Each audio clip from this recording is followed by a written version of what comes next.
Bincang Farmasi. Saya Nashwa Aurina Friamanda yang akan memandu jalannya podcast pada episode kali ini. Pada episode kali ini, kami akan membahas tentang anatomi fisiologi manusia dan topiknya yaitu sistem otot dan permasalahannya. Nah, kami ini sudah kedatangan dua bintang tamu dari Fakultas Farmasi Universitas Muhammadiyah Purwokerto, yaitu ada Kak Dewi dan Kak Nazwa. Untuk Kak Dewi dan Kak Nazwa, selamat datang di podcast Bincang-Bincang Farmasi. Sebelumnya saya mau mengucapkan terima kasih karena sudah bersedia untuk menjadi narasumber di episode kali ini. Gimana nih tadi perjalanan ke sini? Apakah semuanya lancar? Alhamdulillah lancar nih, karena nggak sabar untuk menyambut pemirsa podcast Bincang-Bincang Farmasi. Wah, bener banget tuh Kak Dewi. Wah, aku jadi ikut seneng dengernya. Kalau gitu, kita langsung saja masuk ke topik pembahasan. Sistem otot ya. Sebelumnya nih, aku pengen tahu sistem otot tuh apa sih? Sistem otot adalah jaringan yang terdiri dari sel-sel yang berfungsi untuk menghasilkan gerakan, menjaga postur, dan memfasilitasi berbagai fungsi dari tubuh. Berarti kalau tidak ada sistem otot di tubuh manusia tidak bisa bergerak ya?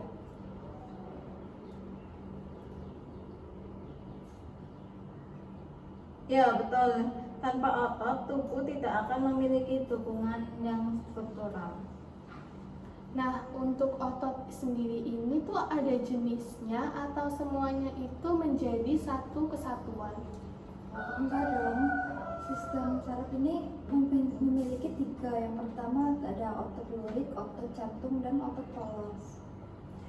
Nah, untuk ketiga jenis otot tersebut, apakah ada perbedaannya?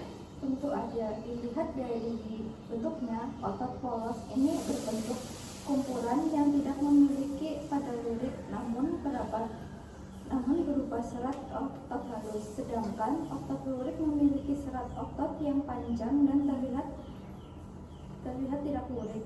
Nah, untuk otot jantung itu mirip seperti pola lurik, namun seratnya bercabang dan membentuk jaring-jaring.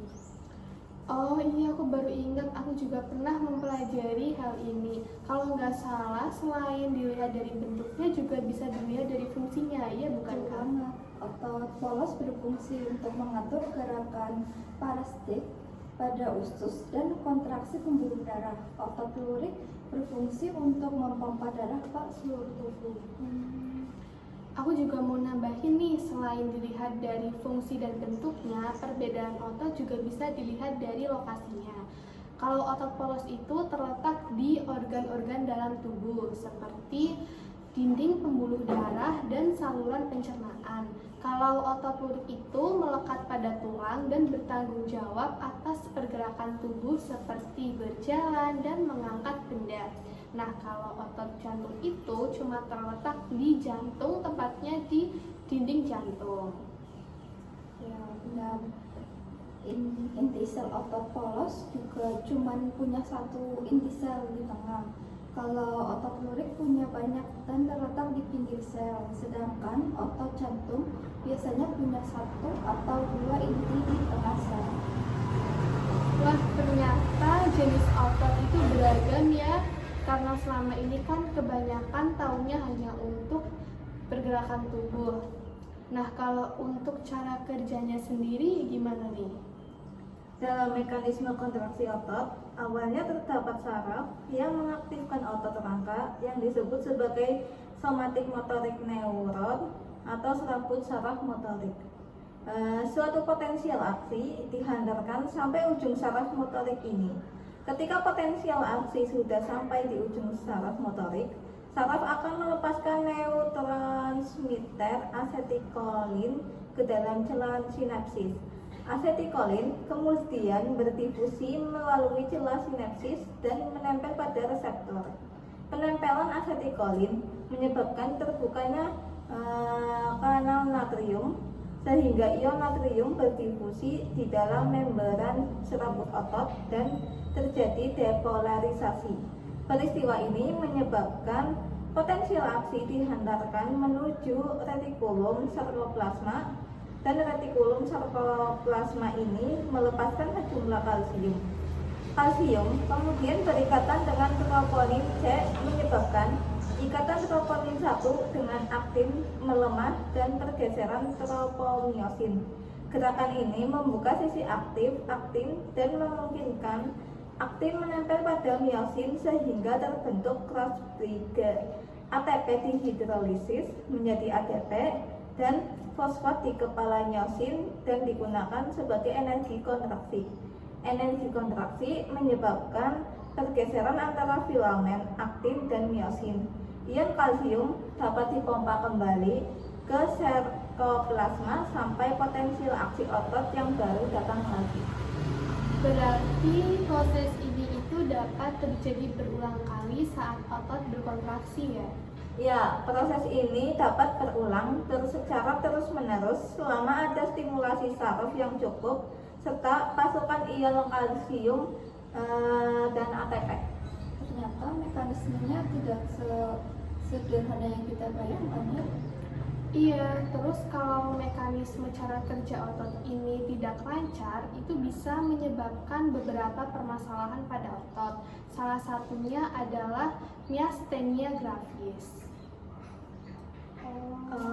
Penyakit apakah itu?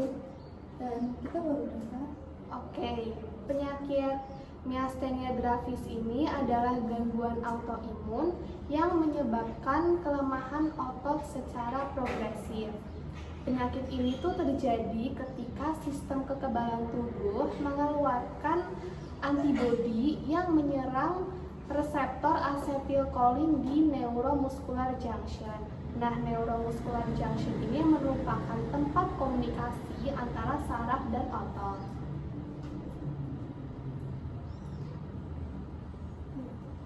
Benar banget nih para pemirsa. Lalu, apa saja gejala yang ditimbulkan dari penyakit tersebut? Nah, gejala yang bisa muncul itu ada kelemahan otot yang memburuk setelah melakukan aktivitas fisik. Kemudian itu bisa kelemahan pada otot wajah sehingga si penderita ini mengalami kesulitan berbicara, kesulitan mengunyah dan menelan makanan. Kemudian bisa juga menurunnya kelopak mata serta melemahnya otot lengan dan kaki. Apakah ada pengobatan untuk penyakit tersebut? Pengobatan dapat dilakukan dengan penggunaan obat antikolinesterase seperti pyridostigmine. Nah, ini tuh membantu untuk meningkatkan komunikasi antara saraf dan otot. Pilihan pengobatan lainnya juga bisa menggunakan antibodi monoklonal untuk menekan sistem kekebalan tubuh yang terlalu aktif. Nah, pengobatan ini harus disesuaikan dengan kondisi masing-masing pasien dan harus dengan pengawasan dokter juga. Tapi lebih baik kan mencegah daripada mengobati ya. Jadi untuk mencegah permasalahan ini itu kita harus menjaga otot dengan cara menerapkan pola makan yang sehat dan seimbang. Kemudian juga harus rutin berolahraga secara teratur dan bisa juga dengan meditasi atau melakukan yoga. Wah, benar banget nih para pemirsa. Jangan lupa untuk selalu jaga kesehatan otot ya. Kami harap informasi yang kami bagikan dapat memberikan wawasan baru dan bermanfaat bagi pemirsa sekalian. Jangan ragu juga untuk berbagi pengalaman dan bertanya di laman media sosial kami. Terima kasih juga untuk Kak Dewi dan Kak Naswa yang sudah berbagi ilmunya dengan kita semua. Sama-sama Kak Aurin, kita berdua juga senang bisa sharing informasi untuk para pemirsa. Benar banget nih, kita juga mohon maaf bila ada salah dari ucapan dan kalimat dalam menyampaikan informasi. Baik teman-teman, ternyata sudah berada di penghujung waktu. Tidak terasa ya bahwa podcast Bincang-Bincang Farmasi pada episode kali ini sudah selesai. Terima kasih untuk para pemirsa yang telah mendengarkan episode pada kali ini, yaitu tentang otot dan permasalahannya. Sampai jumpa di episode selanjutnya dan tetap jaga kesehatan otot Anda. Kami bertiga pamit undur diri. See you guys.